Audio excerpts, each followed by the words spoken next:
I know thy works, and tribulation, and poverty, but thou art rich.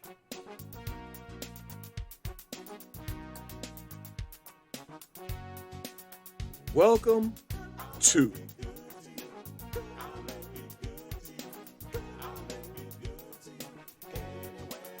the Black Excellence and Abundance Channel.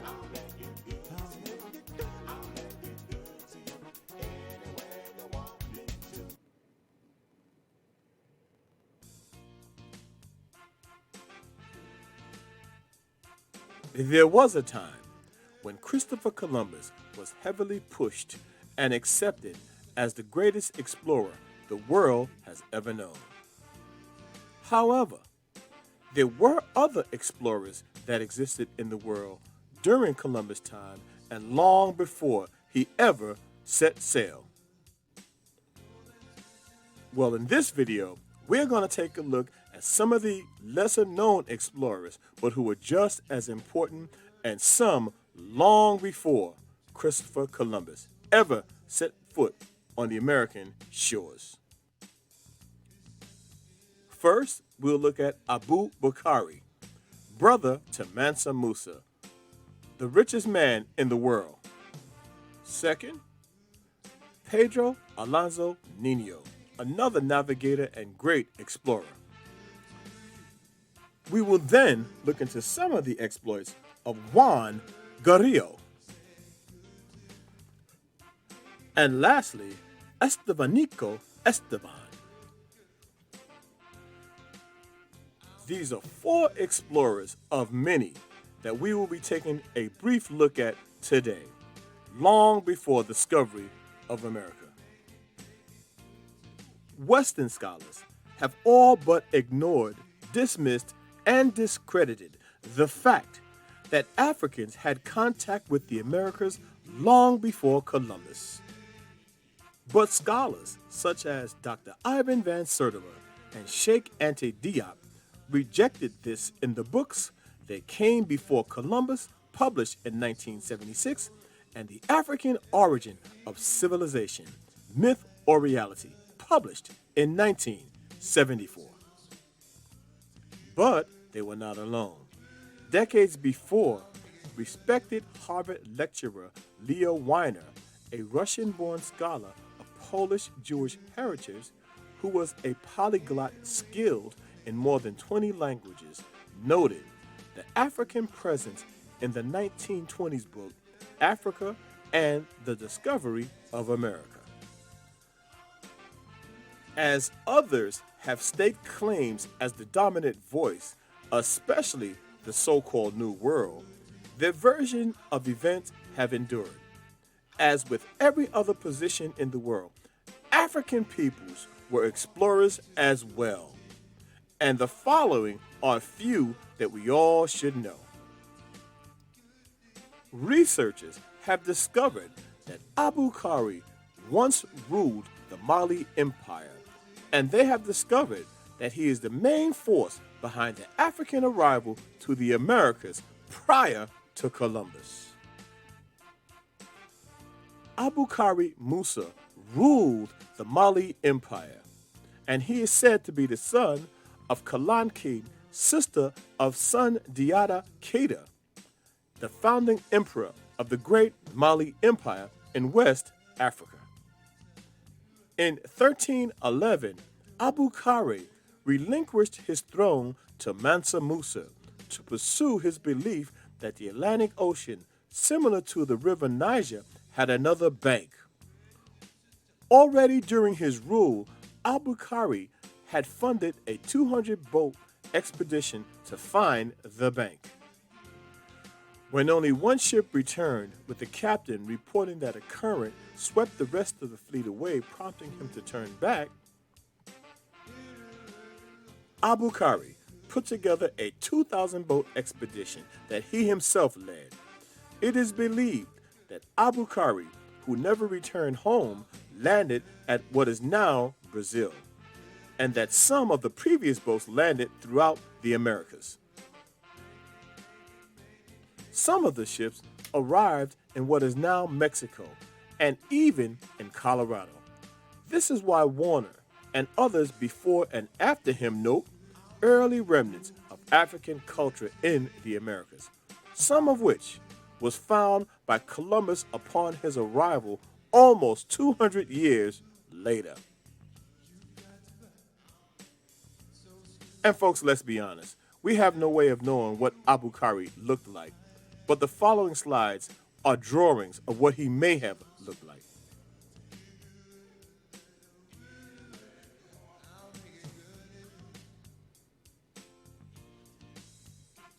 But one thing we do know for sure, that he was a great explorer that arrived into the shores of Americas long before what is widely accepted as the discovery in 1492.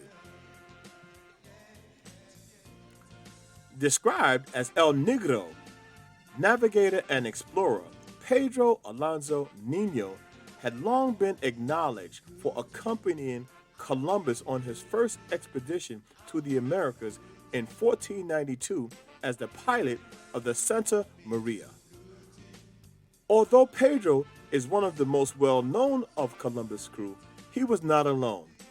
His brothers Francisco and Juan were also part of Columbus' voyages. In their home of Margot, Spain, they were prominent sailors with experience on Atlantic voyages. Reportedly, Pedro even sailed the West African coast. During the first Columbus voyage, Juan helmed the ship La Niña, which he also owned. Francisco was most likely a sailor on the La Niña.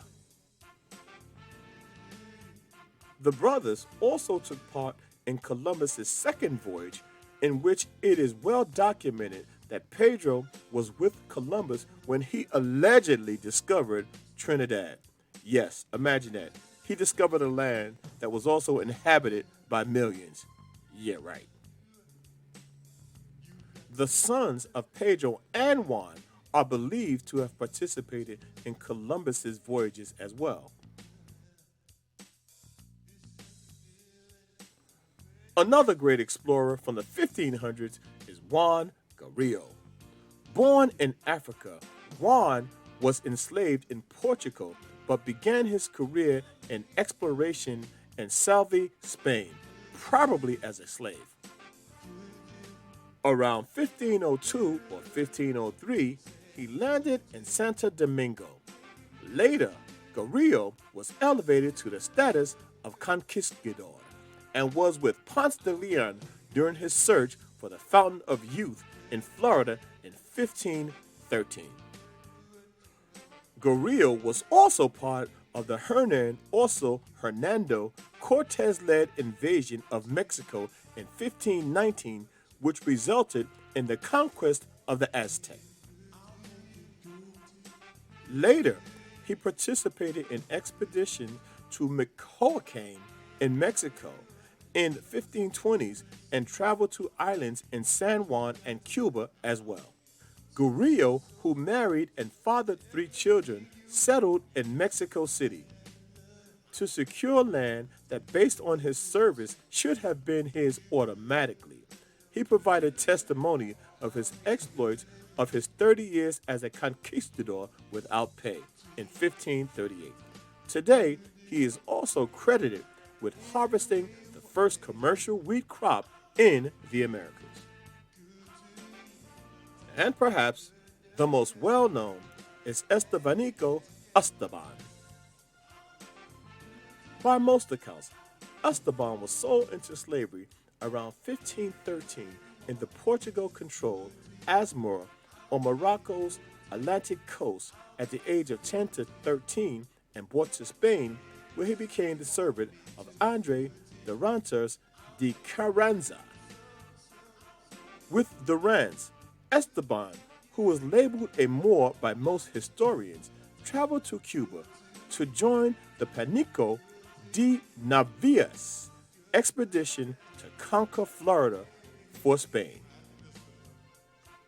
Although raised a Muslim, Esteban converted to Catholicism, which was also a requirement to participate in Spanish expeditions to the Americas. Esteban also participated in explorations of Cuba and northern Mexico. So you see, folks, exploration is nothing new to black people. Black people have been exploring the world since the world was in existence. And since there was a sea, black people have been traveling the high seas. Ladies and gentlemen, our research has found that the first Americans were African. And if you find that your research have found another people that were here before the Africans, please let us know so that we can do a follow-up video and we will gladly make any corrections necessary. But as of right now, we're sticking to the research that suggests that they were African. If only the truth could be told.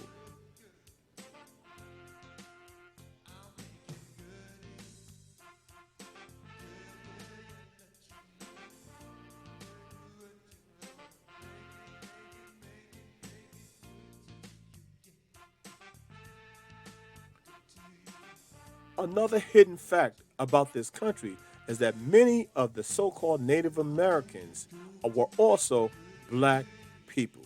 As a matter of fact, the majority of so-called Native Americans were dark-skinned people.